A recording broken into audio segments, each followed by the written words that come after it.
Pour ne rien manquer, abonnez-vous maintenant. Brigitte Lahaie, Sud Radio, c'est l'instant Sexy News. Eh bien, Philippe Arlin, nous allons retrouver notre Sexy News Philippe Hoffman qui va nous parler des chiens, des chats, des hamsters, des serpents, des souris et je ne sais quel autre animal, peut-être aussi des adolescents. Bonjour Philippe Hoffman. Bonjour Brigitte, bonjour Philippe. Oui, Bonjour alors en Philippe. fait, comme la chronique pourrait être très longue, j'ai préféré la découper en deux parties. Ce que je vais faire aujourd'hui, je vais vous dire un petit peu ce qu'apportent les animaux familiers aux ados de façon générale. Et la fois prochaine, je vous parlerai justement de toutes ces bestioles D'accord. qu'on aime tant, les chevaux, les chats, les chiens, les hamsters, etc. Et, euh, et donc, voilà, je vais faire comme ça. Alors, c'est vrai que ça fait des millénaires, en fait. Vous savez qu'on vit avec toutes sortes d'animaux familiers en dehors des animaux domestiques. Les chiens, les chats, les lapins, les hamsters, les oiseaux, les chevaux, bien sûr. Ça a toujours été proche de nous depuis des milliers d'années. Et puis, c'est devenu des membres à part entière des familles, hein, des personnes, quoi. On y est très attaché. Leur perte nous bouleverse et comme tous les autres deuils, ça réveille plein de choses chez nous qui sont douloureuses.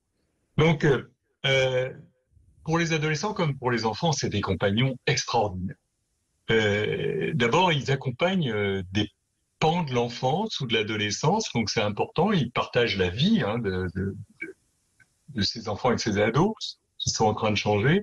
Et ce sont comme des amis, des frères, des sœurs, même des parents idéaux. Enfin bon, c'est parfois aussi un petit peu une forme de miroir, des alter-ego.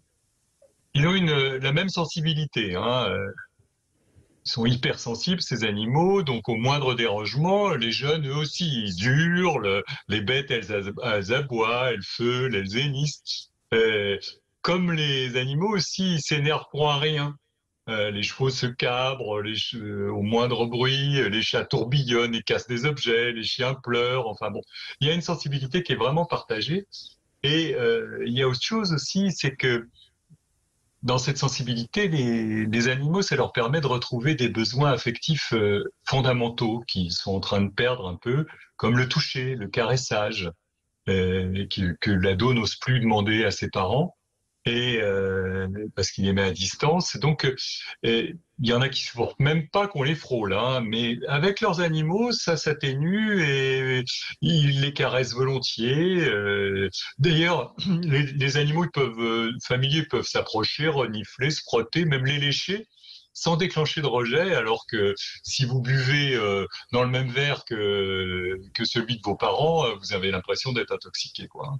Donc, euh, il y a un partage comme ça des mois corporels avec naturels que peut-être ils ressentaient quand ils étaient bébés, mais que maintenant ils retrouvent avec leurs animaux. C'est une sorte, finalement, c'est une sorte Alors, de transfert, l'animal pour l'ado.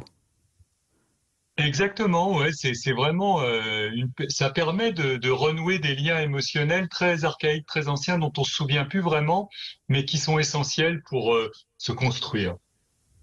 Donc, par exemple, la nuit, vous savez, c'est le moment de tous les fantasmes, toutes les angoisses. Eh bien, la présence d'un animal silencieux, bienveillant, ça facilite le sommeil. L'ado, il est moins inquiet d'être livré à la nuit parce qu'il se sent pas seul et il a un observateur attentif à l'écoute olfactive et empathique. Et puis, ça calme ses angoisses. Donc, euh, il y a plusieurs moments dans la journée et même dans la nuit qui sont utiles pour les enfants et pour les adolescents. Par exemple, ce qui est utile aussi, c'est de pouvoir jouer avec des êtres qui, eux, n'ont pas vraiment beaucoup grandi, alors que soi-même, on est en train de se transformer. Donc, on peut aboyer, ronronner, hennir, faire des cabrioles, tous ces jeux que l'on s'autorisait enfant et puis qu'on s'autorise plus vraiment quand on devient ado parce qu'on a peur du regard des autres. Justement, ce regard de l'animal est incroyable. Il est chaleureux, il est franc, il met tout de suite en confiance. C'est un regard, d'ailleurs, c'est un regard que toutes les bêtes ne partagent pas avec les êtres humains. Il n'y a que les animaux familiers et quelques animaux sauvages qui le font, mais c'est absolument unique. Mais dans ce regard, on sent bien une connexion immédiate.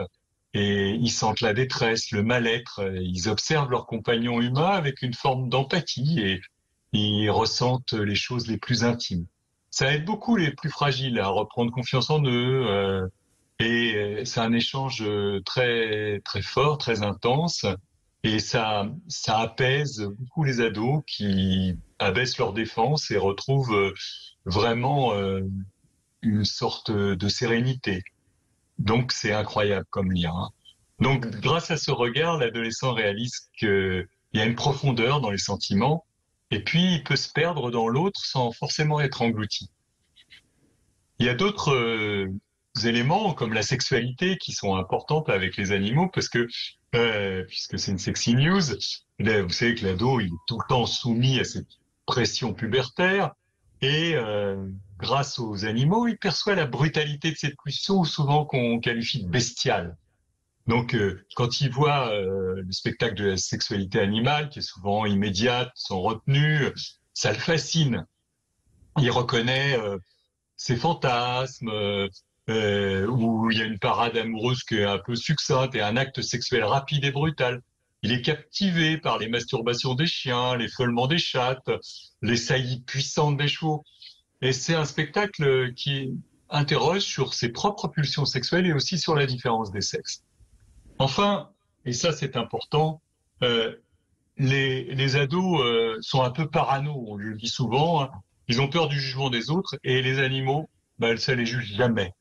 Ils sont juste là, présents euh, et jamais stressants, contrairement aux hommes. Et donc, ils éloignent un petit peu tous les dangers potentiels qui pourraient arriver.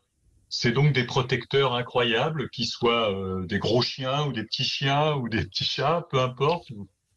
C'est comme ça qu'ils les identifient. Alors, il y a beaucoup de choses qu'on pourrait dire là-dessus, mais il y a des bienfaits. Les relations entre les ados et les animaux sont multiples et évidents. Ça favorise aussi la responsabilité.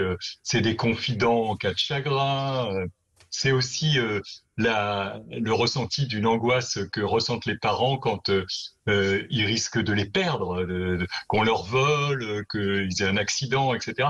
Donc, ça permet de grandir. Ça permet de ne plus voir le monde de la même manière. Et dans cette période troublée de l'adolescence, le soutien à l'animal, c'est quand même pas mal, donc on aurait tort de s'en priver. Oui, mais alors la question quand même que doivent se poser beaucoup de parents, donc je vous la pose, Philippe Hoffman, est-ce qu'il faut obliger l'ado à aller promener le chien ou changer la litière du chat ou parce que c'est un peu le problème de l'ado. Ouais, justement, je pense que il faut responsabiliser. Par exemple, moi, j'ai écrit un livre sur le chien, vous savez. Le chien est une personne, oui, un superbe livre d'ailleurs, oui, je précise. Et donc, j'ai beaucoup étudié cette histoire par rapport aux ados et effectivement, par exemple, pour le chien, le fait de le promener, de le sociabiliser pour pas qu'il attaque les autres ou pour pas qu'il se sauve, qu'il se fasse écraser, etc. Ça responsabilise énormément. Le fait aussi de le nourrir, de le soigner, et pareil avec les chevaux aussi, hein. Donc tout ça, ça contribue en fait à la responsabilité. Mais aussi, il faut que ce soit partagé par la famille, c'est-à-dire qu'il faut que l'ensemble de la famille ait la même attention à l'égard de l'animal, hein. Il ne faut pas qu'il y ait de la maltraitance ou au contraire de la négligence. Donc, du coup, les ados et même les enfants, ils se sentent responsabilisés, se sentent beaucoup plus matures, hein, grâce aux soins et à l'attention qu'ils apportent aux animaux familiers, parce qu'en fait, ce sont des êtres vulnérables et sensibles, comme eux, qui ont besoin, s'en occuper. Oui, et qui ont besoin de nous. Ce que je trouve intéressant aussi dans ce que vous dites, Philippe Hoffman, c'est que finalement l'animal recrée du lien dans la famille. Exactement. Ça c'est important, surtout dans toutes les familles sont difficiles, enfin où il y a des séparations, des recompositions, et puis aussi à un moment où l'adolescent lui sent que il faut mettre de la distance et se séparer. Mais il y a une ambiguïté, vous savez, il faut à la fois lâche-moi mais me quitte pas, quoi. Oui, oui. En tout Chez cas, l'ado. c'était tout à fait intéressant. Philippe Arlin, je vous laisse réagir à ce que nous a dit Philippe Hoffman. Moi, Ok, mais ça m'intéresse beaucoup parce que j'ai pas eu la chance d'avoir des animaux étant adolescent, donc j'ai partagé le plaisir des animaux que je ne cesse de partager aujourd'hui que à l'âge adulte. Et moi, j'ai vraiment manqué de ce que Philippe décrit. J'ai vraiment manqué à ce moment-là, pendant mon développement d'ado, de cette complicité d'avoir un animal, quel qu'il soit. Moi, ça a toujours été les chats, mais ça aurait pu être un autre animal. Mais d'avoir cette complicité m'a manqué parce qu'effectivement, il fallait la trouver ailleurs. Donc, Et chez les êtres je crois humains, que c'est plus compliqué, hein. ouais, ouais, voilà, exactement ça. Il y a trop d'enjeux avec l'humain. C'est la simplicité de la communication avec l'animal est quand même extraordinaire. En tout cas, je me suis rattrapé depuis. eh oui, et c'est pas moi qui vais dire le contraire. Merci beaucoup Philippe Hoffman. Je rappelle ce livre formidable, Le chien est une personne. C'était aux éditions Albin Michel. Je pense qu'on doit encore pouvoir le trouver. Si ça vous intéresse, Oui, n'hésitez pas. oui.